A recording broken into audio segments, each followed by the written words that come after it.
Hello everyone, मैं आप सभी का स्वागत करता हूं मेरे channel the exam in life पर। और हम अभी तक जैन योगा के 2 भाग पढ़ चुके हैं। आज मैं तीसरे भाग से शुरू करता हूं। प्रिय पाठक, इन भटकाओं के प्रभाव से मुक्त होने की दिशा में सबसे पहला कदम होगा कि आपने हर रोज के दिन में कम से कम 15 मिनट निकाले। फिर एक विचार को अपना मुख्य विचार के रूप में ले। यदि आपके पास कोई विचार नहीं है तो हर अध्याय के अंत में जो विचार दिए गए हैं उनमें से किसी को भी ले ले और फिर अपने मन को भटकने दे। निर्धारित समय के बाद देखें, नोट करें जो कुछ भी विवरण आप दर्ज कर सकते हैं। 15 मिनट की अवधि के बाद 15 मिनट के दौरान आपके मन में जो भी विचार आए किसी डायरी में लिख ले और अध्याय 1 और 2 के अनुसार अपने भटकाओं को वर्गीकृत करें। प्रत्येक 15 दिनों में अपने भटकाओं का एक सारांश लें। इस अभ्यास को न चूकें। जैसा कि इसे करना है आपके घर की गुप्तता में, ये अच्छा होगा कि आप अपने आप से बहुत ईमानदार रहे। कभी भी इस भ्रामक विचार पर विश्वास न करें, मन खाली हो गया है या मेरे मन में कोई विचार नहीं है। सौभाग्य से ऐसा कोई नहीं कर सकता, क्योंकि प्रकृति मन के खाली हो जाने की ऐसी किसी भी संभावना को रोकती है। इन अनचाहे वैचारिक भटकाओं से मुक्त होने की दिशा में पहला कदम, प्रत्येक 15 दिनों में अपने भटकाओं का एक सारांश ले। इस अभ्यास को रोज करें। जैसा कि आप इसे अपने घर पर ही करेंगे तो बिल्कुल ईमानदारी से करें। मतलब आप अपने भटकाओं को छिपाए नहीं। सेक्स एक भटकाव है तो उसे लिखे, जो है जैसा है उसे ईमानदारी से लिखे। कुछ स्थायी स्वरूप के बहावों के अनुसार 3 महीने की कालावधि में यानी 6 पाक्षिक सारांश नोट करें। अपनी कमजोरियां तीव्रता के अनुसार यानी ज्यादा स्थायी, उसके बाद कम स्थायी। देखिए कि इन 3 महीनों के दौरान किस प्रकार के भटकाव आपके मन में बार बार आ रहे हैं। इन भटकावों से संबंधित जो दुर्बल बिंदु है उनकी प्रबलताओं के क्रम में लिखे। मतलब सबसे पहले सबसे प्रबल दुर्बल बिंदु, उसके बाद अगला उसके कम प्रबल दुर्बल बिंदु, इस तरह से लिखे। यह है भाव अंत में असंख्य भावनात्मक या मनोशारीरिक निर्धारण आसक्ति से परिणीत हो सकते हैं, या जिसे जाना जाता है एक इंसान के व्यवहार सांचों के रूप में। इन दुर्बलताओं और भावों को कैसे सुधारे और मन को ज्यादा स्थिर कैसे करें, इसे हम आगे के अध्याय में सीखेंगे। यह विचार लीजिए गंभीर सोच के लिए लगभग 15 मिनट के लिए और नोट करें अपने मन के भावों को। मैं क्यों हूं, मैं क्या हूं। अध्याय 3, यह है मनुष्य का मन क्या है। जिनकी आत्माएं सोई पड़ी है या जिनके शरीर की लय बिगड़ी हुई है, ऐसे लोगों की आत्मा और शरीर के बीच कोई संघर्ष नहीं चलता। किसी विचारक आदमी के मस्तिष्क का आकार किसी गैर विचारक आदमी के मस्तिष्क के आकार से अधिक नहीं होता, बल्कि यह अंतर इनकी मन की विशालता में होता है। यह मन की विशालता न तो पढ़ने से, ना किसी अध्ययन से, ना किसी तर्क से, ना किसी सोच विचार से, न स्वयं को कोई जबरदस्ती अभ्यास कराने से आएगी। यह विशालता तत्क्षण तब आती है जब इसे दिव्य चीजों की अनुभूति होती है, जो संतों की आंखों में दिखाई देती है। जब आत्मा का ईश्वर से और मन का स्वर्ग की शांति से मिलन होता है। हम बाद में इस संभावना का अध्ययन करेंगे जब हम मन के खंड 2, 3 और 4 के विषय में चर्चा करेंगे। सेलुलर, मोलिकुलर और इलेक्ट्रॉनिक बॉडीज या साधनों एवं उनसे जुड़े विशाल चेतना आयामों के विषय में भी चर्चा करेंगे। लेकिन अभी के लिए क्या सीखा है हमने इससे? क्या है मस्तिष्क? क्या मन और मस्तिष्क पर्यावरणीय हैं? क्या वे अलग है? यदि ऐसा है तो कैसे? 2 अध्यायों में हमने देखा कि मन बह जाता है मुख्य विषय से बार बार। यही बहाव हमें संकेत देते हैं हमारे मन की आंतरिक अवस्थाओं के बारे में। दिमाग अथवा मस्तिष्क का क्रियाशील पदार्थ ग्रे मैटर दिखाता है, जो निश्चित रूप से किसी आवेग के टकराव या किसी चीज की प्रबलता के कारण से तरंगें उत्पन्न करती है, जिसे किसी और शब्द में हम कुछ चीज कह सकते हैं। यह कुछ चीज ही आदमी का मन है, या इसे यह कह सकते हैं कि इंद्रियों के माध्यम से मस्तिष्क तक पहुंचने वाले आवेगों के टकराव के प्रभाव से यह हलचल उत्पन्न होती है। जब भी मस्तिष्क का संवेदनशील मापक यंत्र द्वारा अवलोकन किया जाता है, तब यह देखा गया है कि मस्तिष्क के ग्रे मैटर भाग में कुछ हलचल होती है। बेहद सूक्ष्म गतिविधियां, कुछ किरणों का देना, ध्यान आकर्षित करने वाली ध्वनि, कुछ तीव्रता का निर्माण अथवा किसी बेहतर शब्द या व्याख्या के अभाव में कुछ कोई चीज। ये कुछ कोई चीज ही मन है, आदमी का अथवा आवेगों के प्रभाव का असर जो मस्तिष्क तक पहुंचते हैं इंद्रियों के माध्यम से। ये प्रभाव अथवा प्रभावों के लिए प्रतिक्रियाएं अदृश्य होती है, फिर भी उनका निश्चित अस्तित्व होता है और ये दर्ज किए जाते हैं और संवेदनशील उपकरणों द्वारा नोट किए जाते हैं। आम बोलचाल में ऐसे प्रभावों को कहते हैं विचार। इस तरह के आवेगों को ग्रे मैटर से टकराने पर उत्पन्न होने वाली हलचलों को हम विचार कहेंगे। अब क्योंकि ये हलचल दिखाई नहीं देती, इसलिए ये विचार भी नहीं दिखाई देते। यही विचारों के समूह आपस में जुड़कर आदमी के मन का निर्माण करते हैं। ग्रे मैटर जिसे मस्तिष्क कहा जाता है, इसके 4 भाग या कुछ महत्वपूर्ण स्थान होते हैं। इन चारों भागों में प्रत्येक भाग का अपना एक विशेष स्वभाव होता है। अतः इसी कारण से प्रत्येक भाग पर सूक्ष्म आवेगों के पड़ने से अलग अलग प्रतिक्रियाएं उत्पन्न होती हैं। इन्हीं भागों को मस्तिष्क के भिन्न प्राकृतिक स्वभावों के मौजूद होने की वजह से हर व्यक्ति का मन दूसरे व्यक्ति के मन के प्रति आकर्षण, विकर्षण एवं विकृति उत्पन्न करता है। हर एक मन उसकी निहित विशेषता उस कुछ कोई चीज के कारण निर्माण करता है। लगाव, घृणा अथवा दूसरे के प्रति उपेक्षा। उदाहरण के लिए आकर्षण, जब एक मन अन्य मनों से आकर्षित होता है तो इससे ही लोगों के समूह, दल, संयुक्त राष्ट्र, धर्म, धार्मिक, दार्शनिक मान्यताएं एवं वैज्ञानिक या सामाजिक समूह तथा संगठन बनते हैं। दोस्त, प्रेमिका, अपनापन इसी आकर्षण के कारण होता है। आकर्षण जो परिणाम स्वरूप मित्रता, प्रेम, संभोग, शिष्टाचार, स्वामित्व, साहस, आशा, विश्वास, प्रवाह बनाता है। विकर्षण जो परिणाम स्वरूप क्रोध, अहंकार, लालच, ईर्ष्या, घमंड, हिंसा, संदेह, अविश्वास, संभोग और बलात्कार भी बनाता है। विरक्ति जो परिणाम स्वरूप अज्ञानता, भटकाव, अवसाद और डे ड्रीमिंग, दिवास्वप्न बनाता है। आकर्षण जब एक मन अन्य मनों से आकर्षित होता है तो इससे ही लोगों के समूह बनते हैं। जब एक मन अन्य मनों से विकर्षित होता है तो इससे गलतफहमियां पैदा होती है। लोग एक दूसरे को नहीं समझते, जिसके परिणाम स्वरूप अपराध होते हैं। इन सभी से मिथ्याबोध की प्रकृति निहित होती है। मिथ्याबोध आगे चलकर युद्ध, हिंसा आदि का रूप ले लेता है। ऐसा इसलिए होता है कि दिमाग के ग्रे मैटर में निराशा की संरचनाएं, पैटर्न्स बन जाते हैं। घृणा एक मन और दूसरे मन के बीच पैदा करता है गलतफहमी, जिसके परिणाम स्वरूप अपराध होता है और हर सोचने योग्य प्रकार की गलतफहमी बदले में पैदा करता है हर सोचने योग्य प्रकार के अपराध। उपेक्षा, विरक्ति एक मन का दूसरे मन के साथ उपेक्षा का संबंध। एक मन जो कि महसूस करता है, न कि घृणा और लगाव। यह है एक बहुत ही अकेले परिवेश में रहता है और यदि ऐसे मन को किसी भी तरह से अदल बदल कर आकर्षण और विकर्षण के अवसर नहीं दिए जाते तो ऐसा मन बीमार हो जाता है। अलग अलग प्रकार के मानसिक और मनोवैज्ञानिक रोग होते हैं। बार बार इसी कर्म प्रतिरोध को लेने की आदत के कारण एक अकेला मन बाकी सब मनों से विकर्षित होने लग जाता है और हमें पागलपन के शुरुआती लक्षण दिखाई देते हैं और इससे मानसिक रोग पैदा होने शुरू होते हैं। इंसान का मन एक कपड़े के समान है जिसके धागे होते हैं। विचार जिससे कपड़ा बुना जाता है, भावनाएं देती है रंग इस कपड़े को, दोहराव अथवा आदत देती है कपड़े को ताकत अथवा सहनशीलता। जिन विचारों को बार बार हम सोचते हैं वे विचार मजबूत होते चले जाते हैं। हमारे अंदर की मानसिक स्थिति या हमारे संचित विचारों की गुणवत्ता ही इस कपड़े का मुलायमपन या खुरदरापन बनाती है। ग्रे मैटर या मस्तिष्क इस कपड़े का परिधान संयोजित जानकारी का रूप देता है जिससे उसका किसी व्यक्ति या स्वभाव या चरित्र निर्मित होता है। हमारी पसंद एवं नापसंद इस कपड़े का व्यवहार बन जाती है। फैशन मतलब किसी व्यक्ति के स्वभाव या चरित्र की अभिव्यक्ति बन जाती है।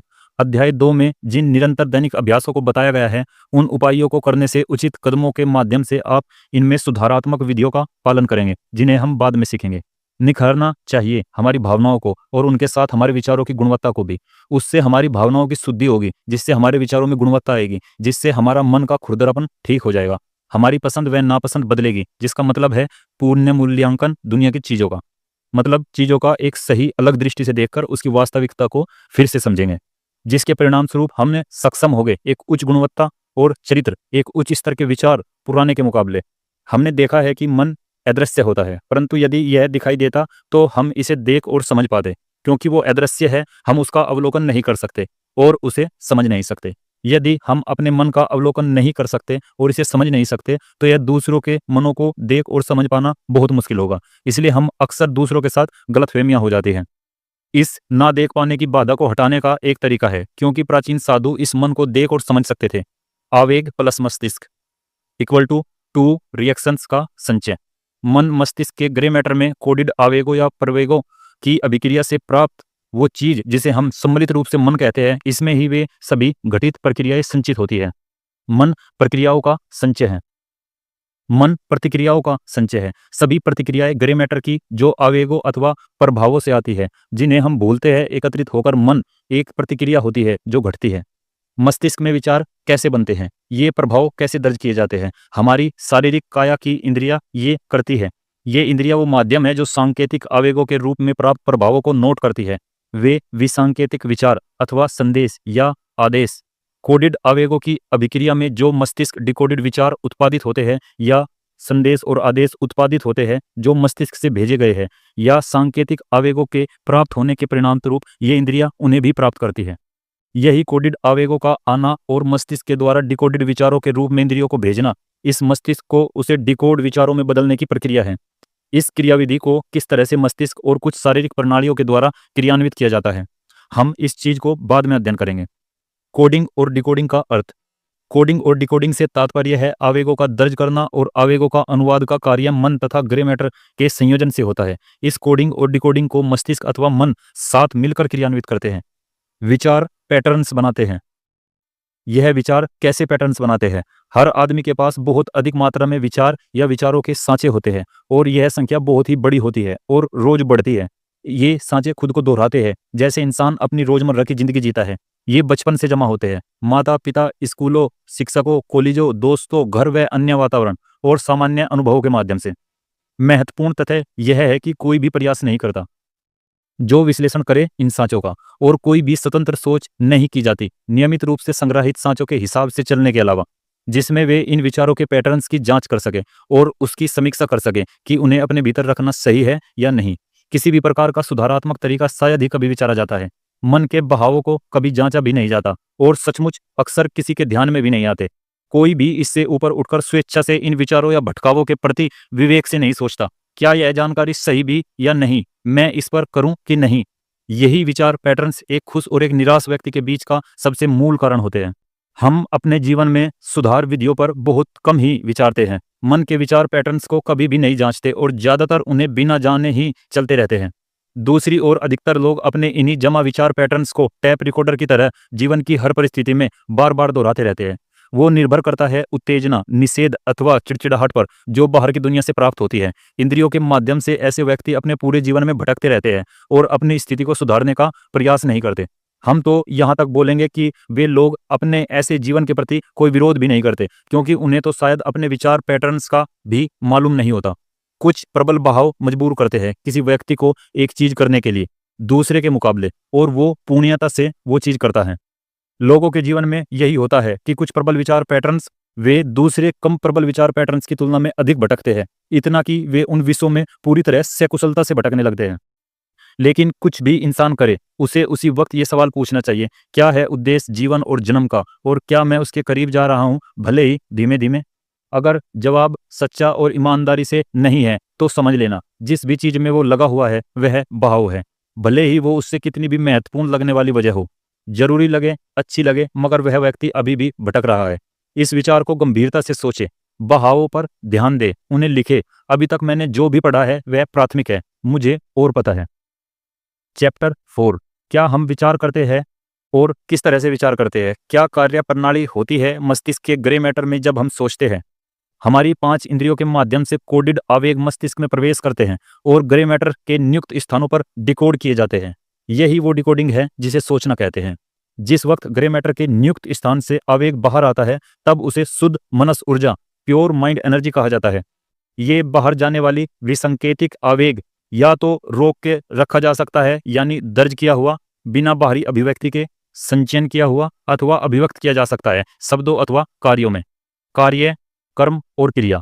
दर्ज किया हुआ बाहर जाने वाला आवेग निर्गामी संचित डिकोडेड आवेग होता है। दबा हुआ विचार बाहर जाने वाले आवेग को शब्दों अथवा कर्मों में अभिव्यक्त किया जा सकता है। एक्शन में, योग में कार्य को कर्म के रूप में समझा जाता है जैसा समझा गया है। एक रचनात्मक ऊर्जा के अर्थ में वास्तव में वो निर्गामी डिकोडेड आवेग, बाहर जाने वाला आवेग मस्तिष्क के नियुक्त केंद्रों से उसकी अपरिवर्तित अवस्था शुद्ध अथवा अनभिव्यक्त अव्यक्त मन ऊर्जा को कहा जाता है कर्म।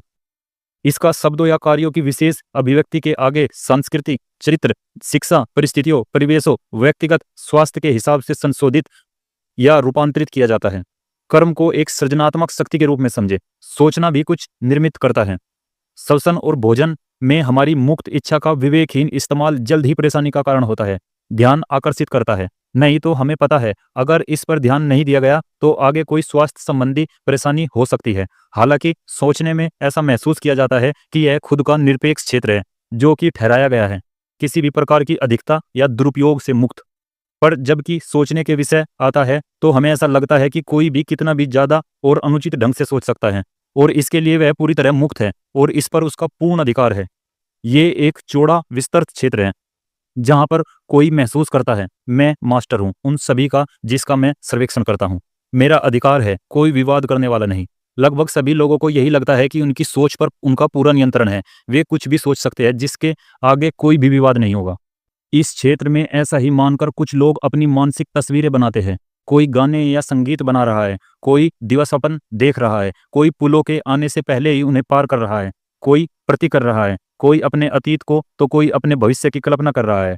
हर कोई पूरी तरह से आश्वस्त है कि यह उनका पूरी तरह से निजी क्षेत्र है और इसमें कोई जोखिम नहीं है, क्योंकि हमने अभी तक कुछ भी अभिव्यक्ति नहीं की है, शब्दों या अथवा कार्यों में। शायद कुछ लोगों को यह भी लगता हो कि कोई कर्म नहीं निर्मित हुआ है।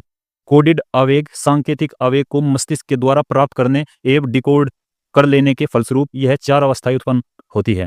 शुद्ध मन ऊर्जा अवस्था, संचित या विराम अवस्था, ठहराव की अवस्था, यानी अव्यक्त या अप्रकट विचार, यानी दबे हुए विचार। शुद्ध मन ऊर्जा जो कार्यों में अभिव्यक्त नहीं होती लेकिन शब्दों अथवा मानसिक चित्रों में, यानी दिवास्वप्न। शुद्ध मन ऊर्जा जो कार्यों, क्रिया या भावनात्मक रूप में अभिव्यक्त की गई है। कार्यों को उनके उद्देश्य, इरादों द्वारा आंकलित किया जाएगा। वो जो उचित न्याय संगत है वह उपयुक्त है और जो अनुचित गैरकानूनी वह भी उपयुक्त है, वो भी वैसे ही आंकलित किए जाते हैं। मगर दोनों के बीच कुछ संशयात्मक संदिग्ध चीजें हैं जिनसे बचना भी उतना ही उपयुक्त है, जिससे अच्छा ही होगा कि हम अलग रहे। हम कहते हैं हालांकि इन 4 अवस्थाओं में कुछ फर्क नहीं है जैसा ऊपर संजोया गया है, यद्यपि प्रकृति के नियम की नजरों में इनमें अंतर हो सकता है। हमारी स्वतंत्र इच्छा, क्योंकि इसमें विचार की बनावट मूल रूप से स्वतंत्र है, इसलिए शुद्ध मनस ऊर्जा की उपस्थिति में हमारी स्वतंत्र इच्छा है। यानी जितना हम अपनी शुद्ध मानसिक ऊर्जा को विचारों में कम रूपांतरित करेंगे या उसे सही विचारों में रूपांतरित करेंगे, उतना ही शुद्ध मनस ऊर्जा के रूप में हमारी स्वतंत्र इच्छा नियंत्रक शक्ति प्रबल होती जाएगी और हमारा अपने मन पर नियंत्रण आता चला जाएगा। पतंजलि अपने योग सूत्र किताब 1 में स्पष्ट रूप से बताते हैं, जो कि हमारे इन दिनों में भी अति कठिन है। वो लिखते हैं, मन की अवस्थाएं होती है 5 और वे सुख अथवा पीड़ा के अधीन हैं। वे कष्टदायक अथवा कष्टदायक नहीं हैं। ये रूपांतरण गतिविधियां है सही ज्ञान, गलत ज्ञान, कल्पना, निष्क्रियता, नींद और स्मृति। इन मन के आंतरिक अंग के रूपांतरणों का नियंत्रण, क्रियाओं पर नियंत्रण लाया जाता है अथक प्रयास और गैर लगाव के माध्यम से। अथक प्रयास मन के संशोधनों, गतिविधियों को नियंत्रित करने का निरंतर प्रयास है। छोटी छोटी मामूली चीजों में स्वतंत्र इच्छा का उपयोग। जब प्राप्त की जाने वाली वस्तु पर्याप्त रूप में मूल्यवान होती है और इसकी प्राप्ति के लिए प्रयासों, अभ्यासों का लगातार बिना किसी विराम के पालन किया जाता है, तो मन की स्थिरता, चित्त का नियंत्रण सुरक्षित हो जाता है। आत्म की अनुभूति के लिए बाधाएं है शारीरिक वैधिया, अक्षमता, मानसिक निष्क्रियता, गलत प्रश्न, लापरवाही, आलस्य, वैराग्य की कमी, गलत समझ, एकाग्रता प्राप्त करने में असमर्थता। चित्त की शांति अथवा मन की लाई जा सकती है। सहानुभूति, शांति की संवेदना, दया भाव, करुणा, कोमलता से, उद्देश्य की स्थिरता और विराग के अभ्यास से, सुख और पीड़ा की अनुभूति में समता के माध्यम से, सुधारात्मक तरीकों से, एवं विपासना क्रिया एवं इनकी भावनामयी प्रज्ञा। चित्त या मन की शांति को प्राणवायु या प्राणों के नियंत्रण के माध्यम से भी लाया जा सकता है। 3 स्टेप्स रिदमिक ब्रीथिंग एवं अनापन, अनासक्ति का अभ्यास एवं प्राण और अपान की लय शुद्धि। जब मन की निम्नतम प्रकृति शुद्ध होती है और मन उन शुद्ध विलासिताओं में अब और लिप्त नहीं रहता, तब चित्त, मन स्थिर एवं माया के भ्रम से मुक्त होने लगता है। मन के मूल अनुपात में परिवर्तन या विसंक्रामक कवच की विकास विधि के विषय में बाद में बताया जाएगा। उसका समझना, ग्रहण बोध, अनुभूति अब बिल्कुल सही होता है। मन के विभाग 2, 3 व 4 पूरी तरह से विकसित हो जाते हैं। यह असाधारण अनुभूति अनुपम, अनोखी होती है। यह वह दिखलाती है जिसे तर्कसंगत मन प्रमाण, निष्कर्ष और हठ का इस्तेमाल करके नहीं देख सकता। मन के सेक्शन 3A4 के कार्य, मन के सेक्शन 1 की अपनी सीमाएं हैं। हम जिसका उल्लेख करते हैं सेक्शन 1 ग्रे मैटर का अथवा मस्तिष्क का, वो होता है मन का विभाग 1 अथवा जिसे योगा में बुलाते हैं काम मानस। मन जो रंगा हुआ है भावनाओं के साथ, इच्छाओं से भरा मन और कामनाओं से भरापन, उसे भूल से निचला ठोस मन भी बुलाया जाता है। इस गलत तरीके से निम्न स्तर सांसारिक मन भी कहा जाता है। चैप्टर 5, क्या हम सोए और कितना।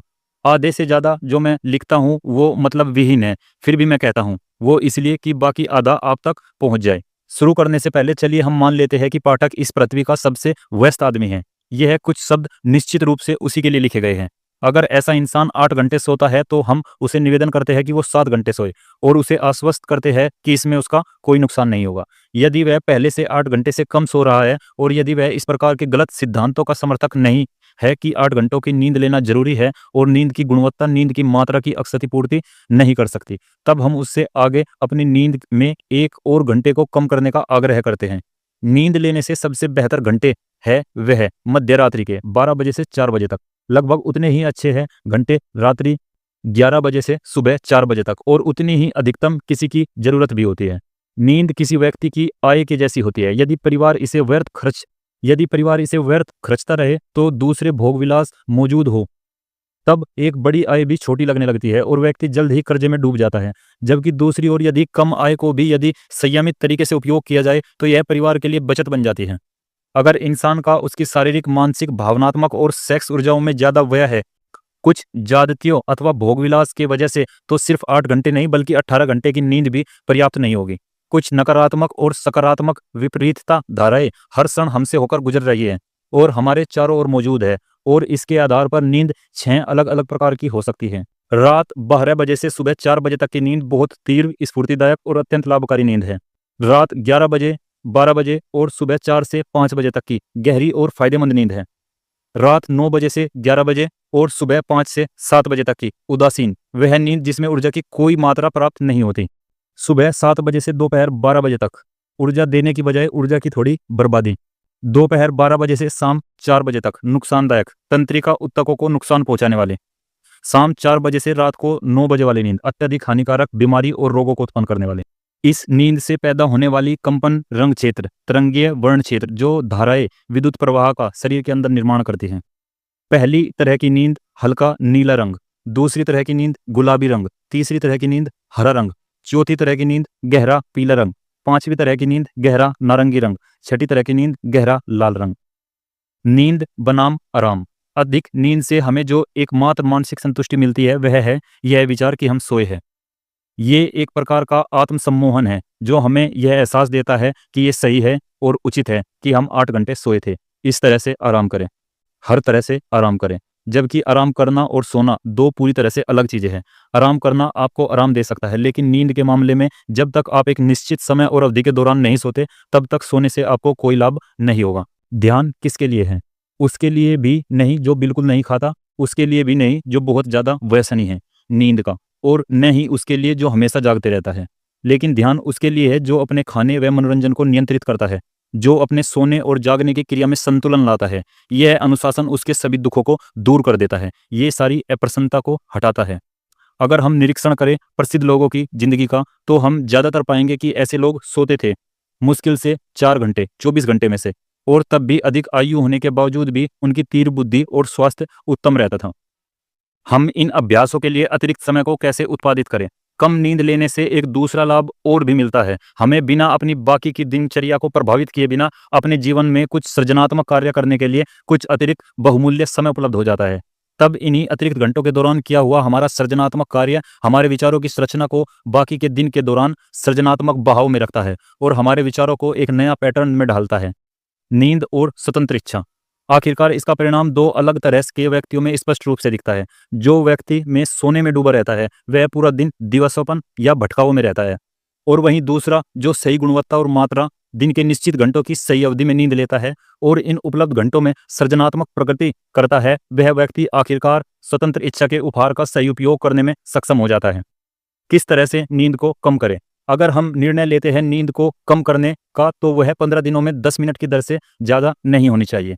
जब इस तरह से अगले 1 महीने तक बिना कुछ कम किए नियमित रूप से इसका पालन करें, फिर से आगे बढ़े 10 मिनट की दर से हर 15 दिनों में, और इस तरह 1 घंटा और कम किया गया हो तो फिर 1 महीना उसे नियमित रखें बिना किसी कसौटी के। अगर संक्षेप में कहे 10 मिनट पर 15 days for 3 month, then 30 days without cut, next 10 minutes for 15 days for 3 months, then 30 days without cut. ये 10 मिनट की कटौती रात 11 से पहले हो और सुबह 5 के बाद हो, तब तक जब तक हम रात 11 से सुबह 5 बजे तक के समय तक नहीं पहुंच जाते, जब ये अमूल्य जागने के समय की बचत होगी। और बहुत ही नुकसानदायक नींद के घंटों को हम अपने कुछ अभ्यासों से, कुछ विधियों से सुधारात्मक चिंतन में उपयोग करेंगे। ये घंटे जो बच जाएंगे, ये बीज होंगे जो कि अंत में पूरी जिंदगी का वृक्ष निर्माण करेंगे। इन अभ्यासों का केवल व्यायाम के रूप में समझना चाहिए, बल्कि संक्षिप्त में इन्हें एक अनुशासित जीवन के रूप में समझा जाना चाहिए। इस विचार को गंभीरता से सोचें। पढ़ने, सोचने, जीने में साधारण संबंध क्या है? दिन या रात का कौन सा घंटा उपयुक्त हो सकता है इस कड़ी को मन में गढ़ लेने के लिए? इस संबंध के लिए सबसे अच्छा उपयोग कैसे किया जा सकता है? चैप्टर 6, विस्तारशील चेतना। चेतना का विस्तार जाहिर वो है जो हमने कभी नहीं देखा जब तक कि कोई उसे सहज रूप से स्पष्ट नहीं करता। जीवन और चेतना पर्यायवाची लगते हैं। यह स्पष्ट है कि बिना जीवन के कोई चेतना नहीं हो सकती, और दूसरी तरफ यह भी सच है कि बिना चेतना के मूल अवधारणा के जीवन संभव नहीं हो सकता। तो फिर वास्तव में जीवन क्या है और चेतना क्या है? आज की हमारी अंतराग्राही यात्रा की पीढ़ी में क्या हम नजदीक है अपने जीवन को जानने के लिए लोक प्रसिद्ध वानरों के मुकाबले, जो हमारे एक समय के पूर्वज थे? वास्तव में क्या है जीवन? ये महत्वपूर्ण कारक जीवन प्राणाधार तत्व हमें जीवित रखता है, ठीक जिस तरह से यह जानवरों, पक्षियों, मछलियों और पौधों को जीने का अवसर देता है। परंतु जीवन के साथ संलग्न वह चीज जिसे हम चेतना या जागरूकता कहते हैं, जो कि अति सूक्ष्म होती है, खनिज जगत में बहुत सीमित होती है, वनस्पति पेड़ पौधों में बहुत सीमित होती है, जंतु जगत में भी सीमित होती है, कम सीमित होती है औसत इंसान के। यही मनुष्य को अन्य जीवों की तुलना में अधिक सचेतन और बुद्धिमान बनाती है। फिर भी चेतना अकेली नहीं बनाती मनुष्य को एक दिव्य प्राणी। एक और सूक्ष्म महत्वपूर्ण सिद्धांत है मनुष्य में, जो जब इंसान के अंदर कार्य करने में सक्षम होता है, बनाता है उसे दिव्य प्राणी। हम बोल सकते हैं कि मनुष्य एक महत्वपूर्ण मूल तत्व है और उसके पास है चेतना, जीवन और शारीरिक काया, जैसा कि मनुष्य के पास हो सकता है एक घर, फर्नीचर और एक कार। चलिए हम मान लेते हैं कि यदि हमें एक पूर्ण अंधकार जगत में रहना पड़े, अब मान लीजिए हमारे कब्जे में आती है रोशनी एक मोमबत्ती की रोशनी के बराबर, तब पहली बार हम उजाले और अंधकार के बीच फर्क कर पाएंगे। अगर यह मोमबत्ती के बराबर की रोशनी नहीं होती तो सिर्फ अंधेरा होता, तो हम कभी भेद नहीं कर पाते रोशनी और अंधेरे में। ठीक इसी तरह से जब हम रात को सोते हैं तब हमारी चेतना अन्य चेतन तलों के तुलना में हमारे जागने के घंटों के दौरान एक मोमबत्ती जितनी रोशनी के बराबर है। जबकि यदि हम हमेशा सोते हैं तो यह कभी नहीं समझ पाते कि चेतना जागृति क्या है। हम वास्तव में होश में होते हैं कुछ समय के लिए, कितनी ही कम अवधि क्यों ना हो, अथवा क्या हम पूरी तरह से सोए रहते हैं और हमेशा के लिए? हम आज भी नहीं समझ पाए कि नींद क्या है। हमारे पास एक दूसरी अवस्था भी है जिससे हमें अपने जागे होने के बावजूद भी अपने शरीर का बोध नहीं होता। गहरी नींद में हमें अन्य लोगों के साथ अपने संबंधों, हमारी जानकारी, हमारी वस्तुओं, हमारी चिंताओं, हमारे स्वास्थ्य या अस्वास्थ्य और अपने शरीर के प्रति भी होश नहीं होता। संक्षेप में हम अंधकार विस्मरण में हैं। इस दौरान कुछ भी मौजूद नहीं होता, ना तो हम, ना ये संसार और ना ही ईश्वर। फिर भी जब हम जागते हैं हम कहते हैं मैं बहुत अच्छे से सोया। ऐसा लगता है मानो कि बस अभी कुछ पल पहले ही सोया था। ऐसा लगता है कि मानो अभी कुछ पल पहले ही सोया था। अगर हम विस्मरण में होते तो कैसे हम बोल पाते मैं अच्छे ढंग से सोया? क्या है चेतना की अवस्था? चेतना यानी होश की यह कौन सी अवस्था थी? कौन इसका अनुभव करता है? और यह कौन सा मैं है जो सोया था? और वह कौन सा था मैं जो साक्षी था? या वो कौन था जो इसे सोने की घटना के प्रति जागरूक था? गहरी नींद के दौरान यह इस शरीर की यह अपनी चेतना थी जिससे यह नियंत्रित सांस ले रही थी। रक्त का संचारण, हृदय का धड़कना, खाने का पाचन और यहाँ तक कि हमारा एक तरफ करवट लेना गहरी नींद में सभी चलता है। क्या है ये चेतना की स्थिति हमारे भीतर? जब हम गहरी नींद में अपने शरीर के प्रति सचेत नहीं होते तो यह जीवन ही है जो शरीर को जीवित बनाए रखता है। वो अवस्था जब आप 5 इंद्रियों पर निर्भर नहीं होते, महत्वपूर्ण मूल तत्व की अवस्था। यह प्राणाधार अवयव अपनी प्राकृतिक अंतर्निहित अक्षमता से जीवित रहता है, जो किसी भी पदार्थ या भौतिक नियमों का रक्त संचार, श्वसन आदि पर निर्भर करता है। ये जो अंतर्निहित चेतना होती है पूरी सृष्टि में होने के कारण ही यह प्राकृतिक चेतना पदार्थ के सभी रूपों एवं स्तरों में विद्वान है। इस प्रकार पूरी सृष्टि सांस लेती है, बहुत छोटी सांस लेने वाले से लेकर बहुत लंबी सांस लेने वाले तक, और हर चीज चलती, घूमती, प्रसारित होती है सृष्टि के विभिन्न क्षेत्रों में। यह हमारी पृथ्वी से परे चेतना की कमी के कारण नहीं, लेकिन हमारे अवलोकन की कमी और हमारे पृथ्वी के परे के अवलोकन करने के माध्यमों की कमी की वजह से है। हम ये अनुमान लगाते हैं कि अंतर्ताकीय आकाश में कोई जीवन या चेतना नहीं होती। यही जीवन के प्रवाह की दर, यही चेतना के प्रवाह की दर, यही चीज गहरी नींद में अपनी मूल स्थिति में प्राणाधार अवयव की अवस्था है। यही प्राणाधार अवयव भौतिक शरीर के साथ स्वयं को जागृत अवस्था के रूप में पहचानता है, जो कहलाई जाती है जागृत अवस्था। चेतना के विभिन्न आंतरिक स्तरों के साथ जो मनुष्य को एक दूसरे से पृथक करती है, केवल परिस्थितियां, पर्यावरण और परंपराएं, अनुवांशिकता ही इसका एकमात्र कारण नहीं हो सकती। इस विचार को गहराई से सोचे। नींद क्या है? वह क्या चीज है? कौन जागृत रहता है जो नींद के दौरान महत्वपूर्ण क्रियाओं को चलायमान रखता है? चैप्टर 7, श्वसन, सांस और उसका चेतना और जीवन से संबंध। चेतना व जीवन के सभी रूप, चाहे निचले या ऊंचे, एक खास और अलग तरह की हर चीज सांस ले रही है। इस प्रकार इन आने वाले कोडेड सांस आवेगों का संकेतन और विसंकेतन, साथ साथ निकलने वाले डिकोडेड प्रतिक्रियाओं को विचार कहा जाता है। यह सृष्टि की सभी रचनाओं के लिए सत्य साबित होता है। सृष्टि की सभी रचनाओं में जीवन व चेतना अलग अलग अवस्थाओं में मौजूद है। सांस लेना जीवन के सभी सामान्य क्रियाओं के लिए आवश्यक है। जीवन व सांस काफी समानार्थी है, हालांकि वे जन्म के साथ एक साथ आते हैं और मृत्यु के साथ एक साथ जाते हैं। तो फिर श्वास का जीवन से क्या संबंध है? श्वास का उद्देश्य क्या है? हमें यह समझाया जाता है कि श्वसन तंत्र को एक विशेष कार्य करना होता है, अर्थात फेफड़ों में रक्त का शुद्धिकरण करना। दिल धड़कता है और नियमित रूप से काम करता है और रक्त को फेफड़ों में भेजकर, और वह फिर से प्रत्येक सांस के साथ फेफड़ों में उपस्थित लाखों वायु कोशिकाओं को एक तरफ से वायु और दूसरी तरफ से रक्त की आपूर्ति कराता है, जो रक्त नसों के द्वारा हृदय में और हृदय से फिर फेफड़ों तक लाया जाता है। श्वसन तंत्र की एक और महत्वपूर्ण अंग होता है जिसके विषय में कम ध्यान दिया जाता है, जो कि निरंतर यह गतिशील है। ये अंग है मध्यपट, श्वसन पटल, डायफ्राम। और इसी डायफ्राम की गतिशीलता के कारण जिससे पसलियां ऊपर उठती है और नीचे आती है, और एक वैक्यूम या कम दबाव का क्षेत्र क्रिएट होता है जो हवा को फेफड़ों से खींचता है, जिससे फेफड़े हवा को भीतर खींच पाते हैं अथवा हवा को बाहर फेंकने के लिए काम करती है, धोखनी की तरह। केवल रक्त को साफ करना ही सांस लेने का उद्देश्य नहीं, प्राकृतिक किफायती होने की पुरानी उस्ताद है। प्रकृति ने शांतिपूर्ण मनुष्य को प्रत्येक श्वास के साथ जीवन तत्व, जीवन का सार भी लेने की व्यवस्था की है। वायुमंडल के आवरण की तुलना में कई गुना विशाल मात्रा में यह जीवन तत्व सर्वव्यापी है। यह जीवन का महासागर जो अपने भीतर इस तरह पूरी सृष्टि को ऐसे समेटे है जैसे किसी स्पॉन्ज के भीतर पानी होता है, और इस तरह से अपने आसपास की पूरी सृष्टि निर्मित है। प्रकृति ने मनुष्य को ऐसा बनाया है कि हर श्वास के साथ प्राणवायु से कुछ ज्यादा। नंबर 1, सांस लेने में हम बाहरी तत्वों को हमारे शरीर तंत्र में लेते हैं। ये वे आवेग होते हैं जो हमारे अंदर के तंत्रिका तंत्र तक पहुंचते हैं, जिनके कारण ग्रे मैटर अपनी प्रतिक्रिया देता है, या दूसरे शब्दों में हम आने वाले कोडेड आवेग प्राप्त करते हैं और मस्तिष्क केंद्र डिकोडेड विचार देता है। पॉइंट 2, ठीक इसी तरह से जब हम खाते और पीते हैं तब भी हम बाहरी तत्वों को अपने शरीर में लेते हैं। वे आवेग भी हमारी तंत्रिका तंत्र तक पहुंचते हैं जिसे ग्रे मैटर प्रतिक्रियाएं देता है, या दूसरे शब्दों में हम आने वाले कोडेड आवेग प्राप्त करते हैं और मस्तिष्क केंद्र डिकोडेड विचारों को बाहर देता है। पॉइंट 3, आखिर में उसी तरह से हमें अपनी इंद्रियों के माध्यम से सांकेतिक आवेग, स्पर्श, दृश्य, ध्वनि, गंध, चुंबकीय, विद्युत चुंबकीय और ब्रह्मांडीय आवेग भी प्राप्त होते हैं। वे सभी कोडेड आवेग हमारे तंत्रिका तंत्र तक पहुंचते हैं और प्रतिक्रियाएं देते हैं, या दूसरे शब्दों में कहे तो अंदर के मस्तिष्क केंद्र भेजे जाते हैं। इस तरह के कोडेड आवेग के प्राप्त होने पर डिकोडेड विचार बाहर भेजे जाते हैं। हमें भोजन की भूख के साथ साथ भावनात्मक, मानसिक और सेक्स की भूख भी होती है। आवेग ग्रहण किए जाते हैं जैसा कि ऊपर समझाया गया है, और वे आते हैं भोजन देने के लिए हमारी भावनात्मक, मानसिक और सेक्स की भूख को। ठीक जैसे हम अपने जीवन के विषय में अपना ध्यान रखते हैं, ठीक उसी तरह से हमें यहाँ इन विषयों में भी कुछ देखभाल करनी चाहिए। हम आगे चलकर देखेंगे कि इन आने वाले आवेगों के चयन में बहुत अधिक सावधानी की आवश्यकता होती है, क्योंकि यही आवेग मानव की भावनात्मक, बौद्धिक और यौन भूख के लिए भोजन बनते हैं। जैसे हम भोजन लेते हैं ताकि शरीर स्वस्थ रहे, उसी तरह से हमें अपनी तरफ आने वाले इन आवेगों को भी सावधानीपूर्ण भोजन के रूप में ग्रहण कर लेना चाहिए, और अपनी भावनात्मक या यौन भूखों को नैतिक नियमों के अभ्यासों द्वारा बाधित नहीं करना चाहिए। ऐसे आवेगों के चयन का एक तरीका होता है, हम अपनी तरफ आने वाले आवेगों की दिशा या स्रोत, इनके प्रभावों और प्रतिक्रियाओं, और भावनात्मक, मानसिक और यौन भूख के संबंध में इन भूखों की संतुष्टि या लिप्तियों को लिख सकते हैं। इसके लिए एक अध्ययन और विधि उपलब्ध है। इस अध्ययन के वैज्ञानिक तरीके को प्राचीन ऋषियों के द्वारा जैन योगा कहा जाता था। क्या आवेग हमारी भूख को संतुष्ट करते हैं या उत्तेजित करने के लिए हमारे भीतर आते हैं? क्या वे हमारे निर्देशों के अनुसार प्रवेश करते हैं या मनुष्य और मनुष्य के बीच अंतर के लिए जिम्मेदार हो सकता है? यह बहुत साफ सरल तरह से समझे कि यह नियंत्रण हमारी इच्छा द्वारा कभी संभव नहीं होता है।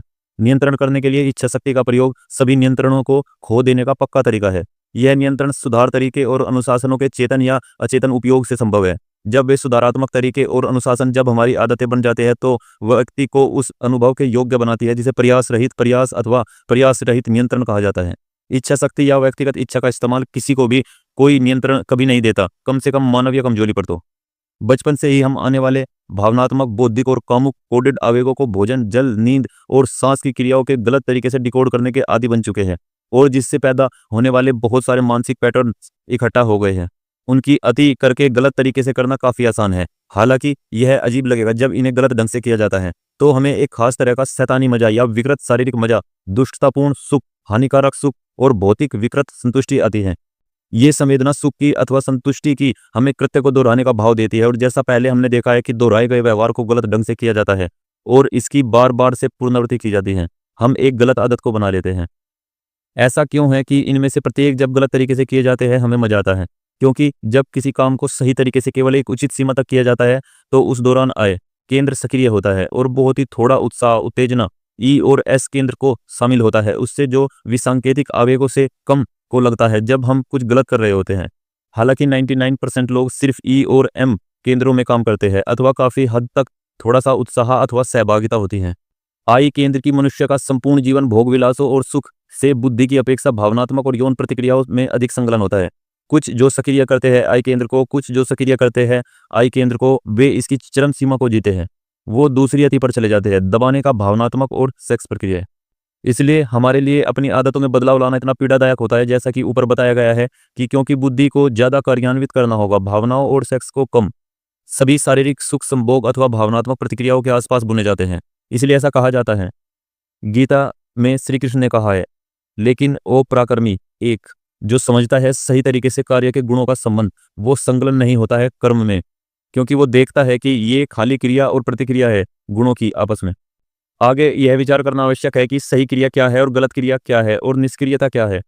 क्रिया का नियम के लिए जो है रहस्यपूर्ण, यह जान लेना कि कोई आदत गलत है पर्याप्त नहीं, मात्र इससे आप उस क्रिया को दोहराव को नहीं रोक सकते। जब हम किसी आदत को बदलते हैं तो हम अपने भीतर से उस बदलाव के खिलाफ प्रतिरोध अनुभव करते हैं। इस विरोध को आप अपनी इच्छा शक्ति से खत्म नहीं कर सकते। यदि हम अपनी इच्छा को थोप कर अस्थायी रूप से जीत भी जाए तो कुछ समय बाद ही हम उस गलत आदत में फिर पहले की तरह अधिक विलिप्त हो जाएंगे। इस तरह से इच्छा शक्ति के उपयोग की ऐसी बार बार असफलताएं हमें और अधिक कमजोर बनाती है। यह हमें खुद को सुधारने या हमारी आदत ठीक करने की कोशिश को छोड़ देने के एक विचार की तरफ ले जाती है। ऐसा सोचना एक सही योजना की गैर मौजूदगी में स्वाभाविक है। यह स्वाभाविक है सही तरीके से पद्धति के अभाव में। मनुष्य को एक तैयार उत्पाद की तरह नहीं बनाया, बल्कि बनाया गया है कुछ समृद्ध क्षमताओं के साथ, और उसे ज्ञान और जागरूकता की पहुंच दी गई है जो कि फलदायी साबित हो सकती है आगे विकसित होने से और उस अवस्था तक पहुंचने में जिसके लिए वह मूल रूप से निर्धारित किया गया है। इसका मतलब है मनुष्य को दी गई एक अद्वितीय प्रकार की स्वतंत्रता जिसकी महत्वपूर्ण उपस्थिति को वो इनकार करता है। मनुष्य को प्रकृति ने एक विशेष स्थान दिया है। इस महान विश्वास की पूर्ति के लिए मनुष्य को दी गई है इच्छा, ताकि उसे कृत्य प्रतिबिंब करे भगवान की सार्वभौमिक इच्छा, कानून और मन को, जिसके आधार पर वह स्वतंत्र रूप से चाहे तो उस विराट के साथ सामंजस्य में आनंद अनुभव को चुन सकता है। वह अपने चारों तरफ विशाल सांसारिक नाटक के साथ जीता रह सकता है। मनुष्य घमंड में गिर गया और उसकी इच्छाएं विकृत हुई और उसने कलह विरोध का रास्ता चुना। दुख और दर्द, स्वार्थ और दुर्दशा, अज्ञान और घृणा, निराशा और अविश्वास ने तब उसकी जिंदगी को जहर बना दिया। या तो मनुष्य अपने विश्वास के प्रति ईमानदार है, अर्थात उसके पास स्वतंत्र इच्छा मौजूद होने के प्रति अपनी अज्ञानता के कारण वह वास्तविक स्थिति से परिचित नहीं है, या फिर वह स्वतंत्र इच्छा अपने अज्ञान के प्रति ईमानदार नहीं है, मतलब उसे लगता है कि वह कुछ भी कर सकता है क्योंकि वह एक नया सिद्धांत या पंथ शुरू करने के लिए चिंतित रहता है। यदि मनुष्य को अपनी महान विरासत के विषय में मालूम है और यदि वह इसे प्राप्त करने के लिए काम कर सकता है तो वह निश्चित रूप से आज की तुलना में कहीं बेहतर स्थिति में होगा। और यदि आज यह वह जो वो दिखाता है तो यही समझ में आता है कि या तो वह अपनी महान विरासत से अनजान है या इसके प्रति लापरवाह है। उसे अपनी नई जिंदगी जीने के लिए अपनी प्रारंभिक जड़ता को दूर करना होगा, बशर्ते इसके मतलब शुरुआत में थोड़ी मेहनत। इसका मतलब है कुछ अनुशासनों का पालन। और फिर भी जबकि आदमी कम से कम 15 वर्ष का समय 6 घंटे प्रतिदिन की दर से अपनी प्रारंभिक शिक्षा और उच्च शिक्षाओं में बिताने को तैयार है, पर इसमें अधिक आपत्तिजनक बात यह है कि इन 15 वर्षों के दौरान वह केवल कुछ हजार विचार पैटर्न्स को टेप रिकॉर्ड की तरह सीखता है, जिसे वो अपने बाद के जीवन में दोहराता चला जाता है, जैसा कि एक स्वचालित टेप रिकॉर्डर करता है। एक साधारण व्यक्ति के पूरे जीवन में उसका वास्तविक स्वतंत्र सोच में बिताया गया कुल समय उसके पूरे जीवन काल के कुछ ही मिनटों की अवधि का हो सकता है। यहाँ तक कि यह भी संदिग्ध है। अगर मनुष्य जीने की जिद करता है इस प्रकार की जिंदगी को, खैर कोई भी उसकी मदद नहीं कर सकता, यहाँ तक कि भगवान या प्रकृति भी ऐसा ही है, क्योंकि तब वह अपनी इच्छा को इस मनुष्य पर नहीं थोप सकते, क्योंकि फिर मनुष्य की स्वतंत्र इच्छा का कोई मतलब नहीं रह सकता। हम मनुष्य ने अपनी मुक्त इच्छा का कुछ निरर्थक सुखों के लिए सौदा अदला बदली कर लिया है, जिससे हमें लंबे समय में पीड़ाएं और हानियां होगी। हमें परमानंद को अनुभव करने के लिए बनाया गया है, पर हमें सुख की खोज में भटक रहे हैं। सुख अधिक स्पष्ट होता है और आसानी से प्राप्त होता है, स्थूल होने के कारण, अथवा क्योंकि कम से कम प्रतिरोध की रेखा होती है, अथवा क्योंकि ई और एम केंद्रों का स्वतंत्र रूप से इस्तेमाल होता है। मनुष्य सुखों की सतह के नीचे देखने की परवाह नहीं करता। चलिए हम इस विचार को और गंभीरता से सोचने के लिए ले, क्या होती है भिन्नता सुख, खुशी और आनंद में? कौन से कृत्य प्रत्येक की तरफ लेकर जाते हैं, और इन सभी वर्षों के दौरान मैं किसकी ओर जा रहा हूं? तो आज हम चैप्टर 7 तक ही पढ़ेंगे। चैप्टर 8 से अगले भाग में अध्ययन करेंगे। आप सभी का बहुत बहुत धन्यवाद। Thank you so much.